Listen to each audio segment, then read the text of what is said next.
This man's named Sam Hauser. He is a leader of the Rockstar Game Company. At home, he was watching the news about the success of the game GTA Vice City that has been circulating in the market. Even in the office, one of his friends named Terry said that they managed to sell 1 million units in a day. So crazy. Because the game GTA Vice City was a huge success in the market, they then had another meeting to determine the next step. They want to take it to the next level by making a new GTA called GTA San Andreas, which is more realistic and with a cooler style that can give emotions to the players. Sam's plan for the next GTA game was to create a black main character. During the meeting, his friend thought the idea was quite crazy. As British, they don't want to make something sensitive in America, because the GTA game itself is set in America and even their office is also in America. But Sam says it's because they're British that they see America as it is. This conversation continued in the bar. There he still wants the main role in GTA as black people, which if done, they will be the first to make black people as the main character in a video game. On the other hand, an 18-year-old teenager named Devin Moore is playing the GTA game at his house. Because he was too engrossed in playing GTA, he seemed to get carried away and got too deep into the game, so that one night, he committed the theft of a car like in game and even injured the officer conducting the investigation. He then deliberately parked on the side of the road so that the police could easily catch him. At the police station, he then questioned by the police. After a bit of interviewing, the police then opened his handcuffs to take his fingerprints, but suddenly,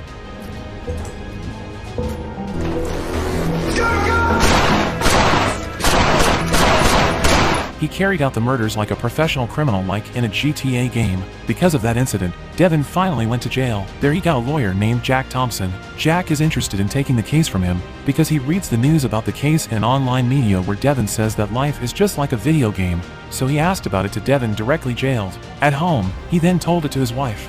He told that Devin was actually clueless with what he was doing. Inside his mind, he was just playing a video game. According to him, Devin is a stray teenage. Because when he was detained in prison, he panicked. Jack thought a teenage like Devin couldn't possibly pull off such an act unless he had spent hours practicing in games where characters could kill cops. Jack felt that the person who made the game had to take responsibility, because it has showered child until teenage with crime and violence through video games, which seemed to make crime look like a normal thing. Feeling disgusted by the incident, Jack and his wife decided to defend Devin and sue Rockstar Game for responsibility.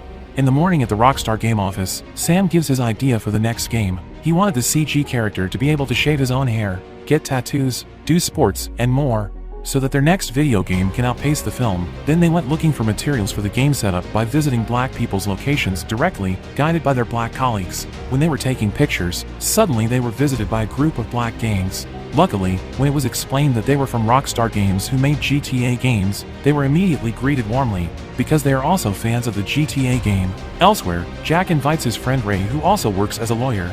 Ray has the same belief that Rockstar as a game developer must take responsibility for the Devin case. They assured the victim's family that Devin's actions were not premeditated. The crime that Devin committed was the influence of the violent games he played for weeks. However, some of the victims' families disagreed, because if Jack blamed the video game, it would result in Devin being innocent and able to go free. Jack then reminded the victim's family that their actions were not to free Devin, who had already been punished, but also that Rockstar takes responsibility and can provide compensation to the victim's family. Jack is sure that he will win to achieve this justice. After that meeting, he finally filed a lawsuit against Sony as the maker of the PlayStation, and Rockstar as the game developer.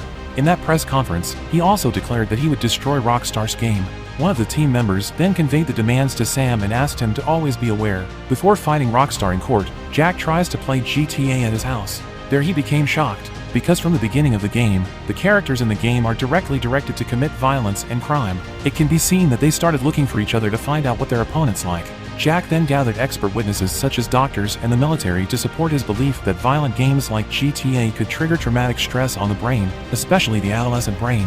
The military even said that in the military, they also use video games as war simulators. But if done at home, it could be called a murder simulator. And they finally agreed to be expert witnesses in court, because they also think that Devin's problem is a serious social problem.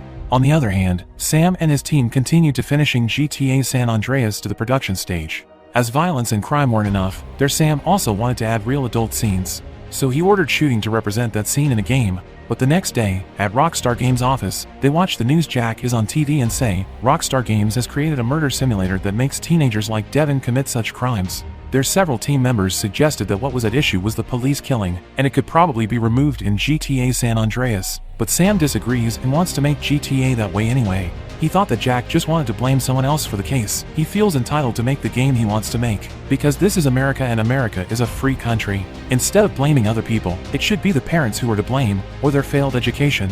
Sam said, because of his actions on TV, Jack and his family began to get terrorized by telephone. Even his son was ostracized on his sports team and was intimidated by Anonymous. When he came home, his son said that maybe his father thought this game hurt people, but not all child and teenage will do the same thing Devin did. From there, Jack realized that his son was being bullied because of his actions against the Rockstar game. He then plans to go to his son's school to educate the students there so they can understand and so that his son will not be bullied again. At the office, Sam is angry that the adult scenes he wants to include in the game will result in GTA San Andreas getting an adult-only rating, which will have an effect on its future sales.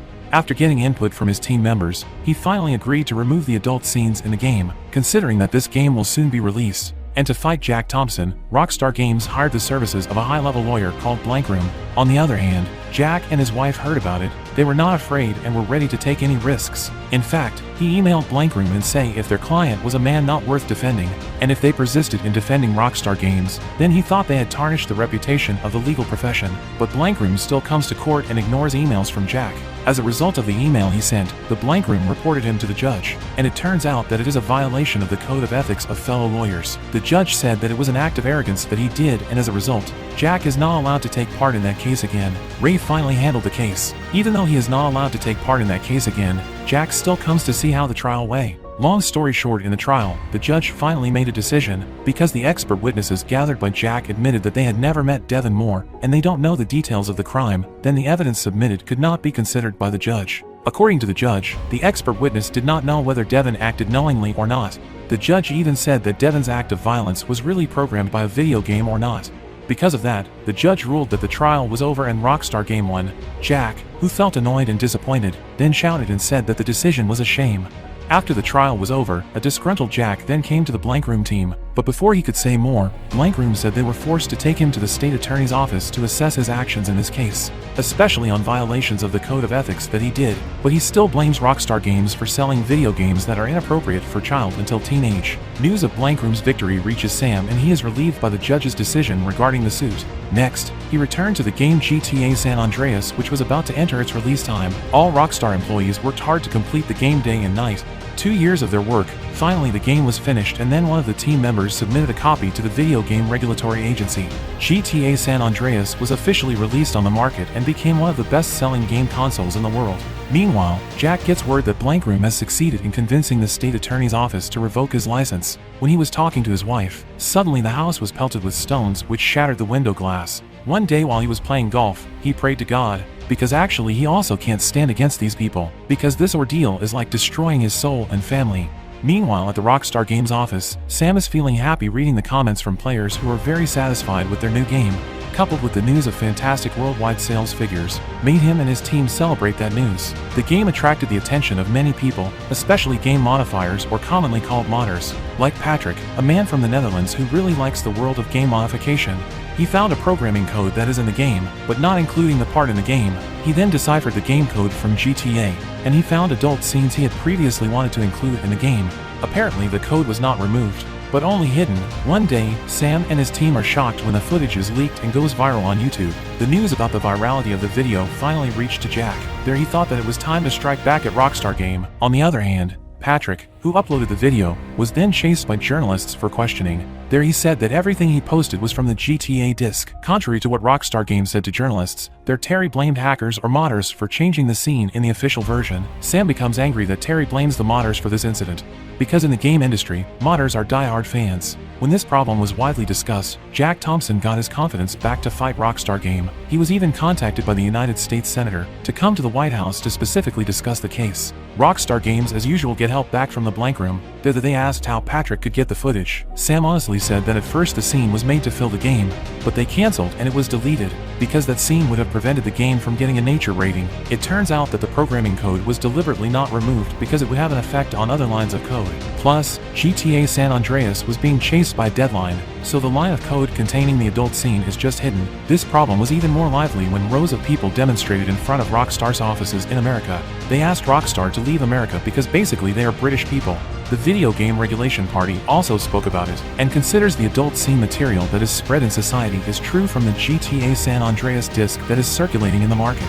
Rockstar finally had to face accusations of defrauding rating agencies and defrauding game content, and must attend court. Blank Room explained that if the Federal Trade Commission succeeds in proving that Rockstar is guilty of fraudulent game content, then Rockstar will be fined millions of dollars, which will bankrupt them instantly.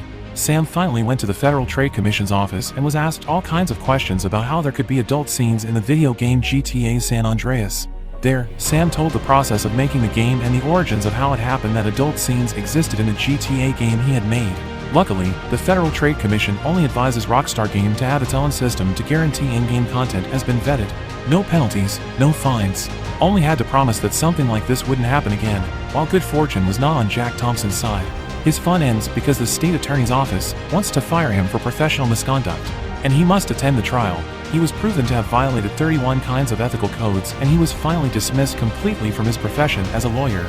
But because of that action, Hillary Clinton finally announced a family entertainment protection law that prohibits the sale of games that contain violence to minors. Jack Thompson managed to change the law, but unfortunately, he was unable to get compensation for the police victims of the shooting by Devin Moore.